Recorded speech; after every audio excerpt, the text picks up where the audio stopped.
ദൈവത്തിൻ്റെ അതിപരിശുദ്ധ നാമം മഹത്വപ്പെടുമാറാകട്ടെ. നമ്മളിന്ന് വായിക്കുന്നത് വിശുദ്ധ ലൂക്കോസിൻ്റെ സുവിശേഷം 4-ാം അധ്യായം 22-ാമത്തെ വാക്യം. എല്ലാവരും അവനെപ്പറ്റി പ്രശംസിച്ചു പറയുകയും അവൻ്റെ നാവിൽ നിന്ന് പുറപ്പെട്ട കൃപാവചസ്സ് കേട്ട് അത്ഭുതപ്പെടുകയും ചെയ്തു. ഇവൻ ജോസഫിൻ്റെ മകനല്ലേ എന്ന് അവർ ചോദിച്ചു. പരിശുദ്ധ തൃത്വയേക ദൈവത്തിന് സ്തുതി.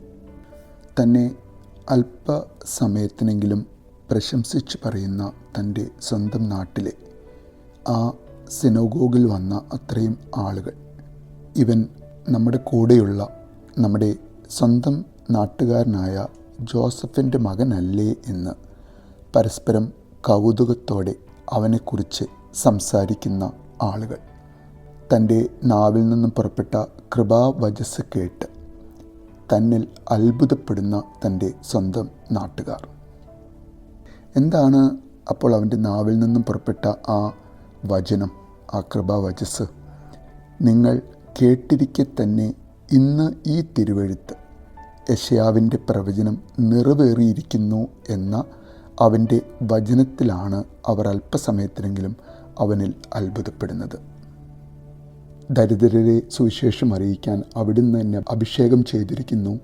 ബന്ധിതർക്ക് മോചനവും അന്ധർക്ക് കാഴ്ചയും അടിച്ചമർത്തപ്പെട്ടവർക്ക് സ്വാതന്ത്ര്യവും കർത്താവിന് സ്വീകാര്യമായ വത്സരവും പ്രഖ്യാപിക്കാൻ അവിടുന്ന് എന്നെ അയച്ചിരിക്കുന്നു എന്ന യെശയ്യാ പ്രവാചകൻ്റെ പ്രവചനം നിറവേറിയിരിക്കുന്നു എന്ന ആ ഒരു വചനത്തിലാണ് അവർ അവനിൽ അത്ഭുതപ്പെടുന്നത്.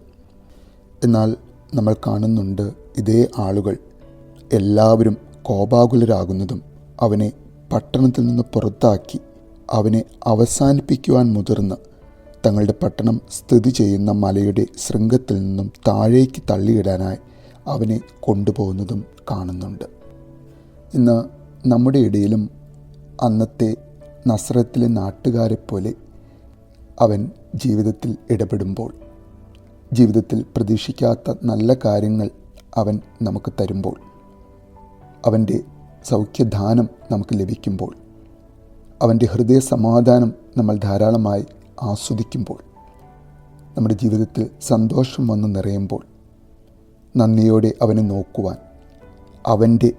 നമ്മുടെ ജീവിതത്തിലെ ഇടപെടലുകളിൽ അത്ഭുതപ്പെടുവാൻ, അവനെ പ്രശംസിച്ച് അവനെ സ്തുതിക്കുവാനും അവനെ ആരാധിക്കുവാനും സാധിക്കുന്ന, അവനെടുത്ത 40 നോയമ്പും അവൻ്റെ കഷ്ടാനുഭവാഴ്ചയിൽ അവൻ്റെ കൂടെ 10 ദിവസം ഉപവാസത്തിലും പ്രാർത്ഥനയിലും നടക്കുവാനും, അങ്ങനെ മനസ്സുകൊണ്ടും ശരീരം കൊണ്ടും നമ്മുടെ ഹൃദയം കൊണ്ടും അവനെ പിൻചെല്ലുന്നവർ, അങ്ങനെയുള്ളവരിൽ ഒരാളാകുവാൻ നമുക്കും സാധിക്കട്ടെ എന്ന് നമുക്ക് ആഗ്രഹിക്കാം.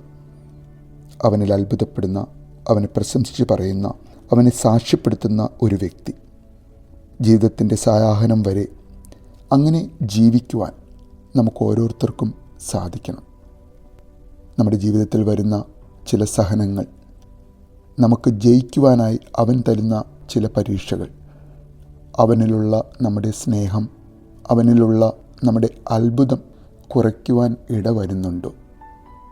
അന്ന് ആ സിനഗോഗിലുണ്ടായിരുന്നവർ അല്പസമയത്തിന് ശേഷം അവനെ അവരുടെ പട്ടണത്തിൽ നിന്നും പുറത്താക്കിയ പോലെ നാം നമ്മുടെ ജീവിതത്തിൽ നിന്നും അറിഞ്ഞോ അറിയാതെയോ അവനെ പുറത്താക്കുവാൻ ഇടവരുന്നുണ്ടോ?